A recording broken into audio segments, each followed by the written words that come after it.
صبح شام کی مسنون دعائیں. جو شخص صبح شام 100 مرتبہ سبحان اللہ و بحمدہ پڑھے، یعنی صرف اتنا، تو اللہ تعالیٰ اس کے تمام گناہ معاف فرما دیں گے، اگرچہ سمندر کی جھاگ کے برابر ہو. اس کی عادت کیسے ڈال سکتے ہیں آپ؟ کیونکہ مصروف ہے نا سب، تو اتنا وقت تو نہیں ہوگا کہ جا نماز پہ بیٹھ کے 100 دفعہ پڑھ کے پھر اٹھے. کوئی ایک خاص کام جو آپ کو روز کرنا ہے، تو اس خاص کام کے ساتھ آپ ایک خاص ذکر جو ہے وہ اپنا باندھ لیں. ایک تو ہے نا کہ ہر وقت کوئی بھی ذکر آپ کریں، لیکن یہ جو مخصوص اذکار بتائے گئے مخصوص اوقات میں کرنے کے، تو ان کا فائدہ جب ہی ہوتا ہے جب ہم ان کو اوقات کی پابندی کے ساتھ کرتے ہیں. اور اصل میں اس کے پیچھے حکمت بھی یہی ہے وقت بتانے کی، کہ پھر انسان اس میں مس نہیں کرتا. صبح ہوئی، اللہ کی یاد آئی، اور سنت کے مطابق جو آپ صلی اللہ علیہ وسلم نے بتایا وہ ذکر کرنا. ویسے تو آپ کوئی بھی کر سکتے ہیں، ہر ذکر میں فائدہ ہے، لیکن آپ کے نقش قدم پہ چلنا، جہاں آپ نے قدم رکھا وہیں پیچھے رکھنا، اس کا لطف ہی کچھ اور ہے. ٹھیک ہے نا، یعنی اس میں تھوڑا فرق ہو جاتا ہے. پھر چلیے، آپ صلی اللہ علیہ وسلم نے فرمایا صبح شام 3 مرتبہ یہ دعا پڑھنے والا دن اور رات کی تکلیفوں اور نقصان سے محفوظ رہتا ہے. بسم اللہ الذی لا یضر مع اسمہ شیء فی الارض ولا فی السماء وہو السمیع العلیم. صبح شام اس اللہ تعالی کا نام لیتا ہوں جس کے نام کی وجہ سے زمین و آسمان کی کوئی چیز نقصان نہیں پہنچا سکتی، اور وہ سننے اور جاننے والا ہے. آپ صلی اللہ علیہ وسلم اس دعا کو بھی روزانہ صبح شام 3 مرتبہ پڑھتے تھے. اللہم عافنی فی بدنی، اللہم عافنی فی سمعی، اللہم عافنی فی بصری، لا الہ الا انت. اس دعا کو آپ صبح اور شام کے مثلا سنت کے بعد یا فرض کے بعد اگر مقرر کر لیں تو انشاءاللہ تعالی پھر بھولیں گے نہیں. اے اللہ میرے بدن میں عافیت عطا فرما، اے اللہ میری سماعت میں عافیت عطا فرما، یعنی میرے کان ٹھیک رکھ. اے اللہ میری بینائی میں عافیت عطا فرما. آپ کے سوا کوئی بھی معبود نہیں ہے، کیونکہ انسان کی جسمانی صحت اس کی عبادت کے لیے، اس کے کام کاج کے لیے، فرائض کی ادائیگی کے لیے بہت ضروری ہے. تو آپ صلی اللہ علیہ وسلم 3 بار صبح اور شام یہ پڑھتے تھے. اب ویسے تو آپ ایک بار بھی پڑھ سکتے ہیں، لیکن اصل سنت کیا ہے؟ پھر 3 بار پڑھنا. آپ صلی اللہ علیہ وسلم نے فرمایا کہ جو شخص سورہ اخلاص، سورہ فلق اور سورۃ الناس صبح شام 3 بار پڑھے گا تو وہ ہر قسم کی آفت سے محفوظ رہے گا.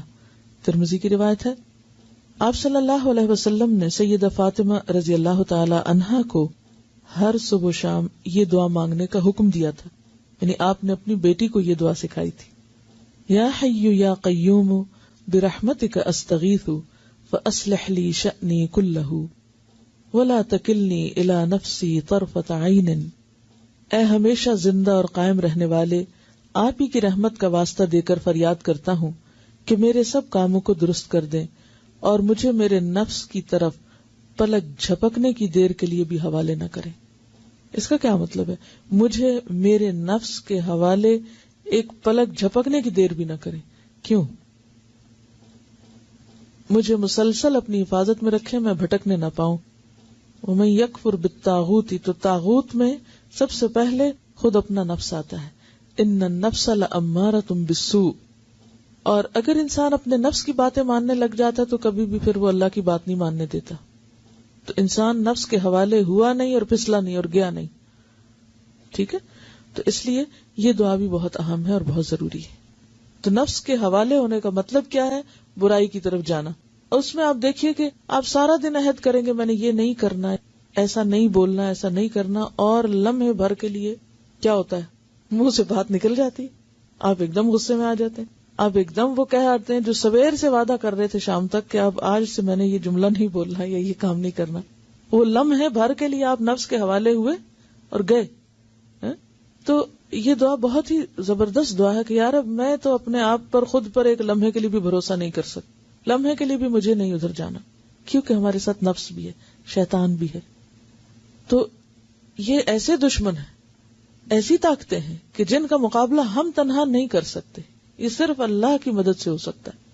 اس لیے صبح اور شام، ورنہ بعض اوقات انسان کہیں ایک دفعہ تو مانگ چکا، اب اور کیا مانگنا، روز کیا یہی مانگنا. یعنی آپ کے ذہن میں یہ آ سکتا ہے کہ سویرے بھی مانگو، شام بھی مانگو، وہی باتیں، پھر ریپیٹیشن. اس ریپیٹیشن کی ہر سویر کو ضرورت ہے اور ہر شام کو ضرورت ہے کہ ہم بھولنے والے ہیں. پھر سید الاستغفار.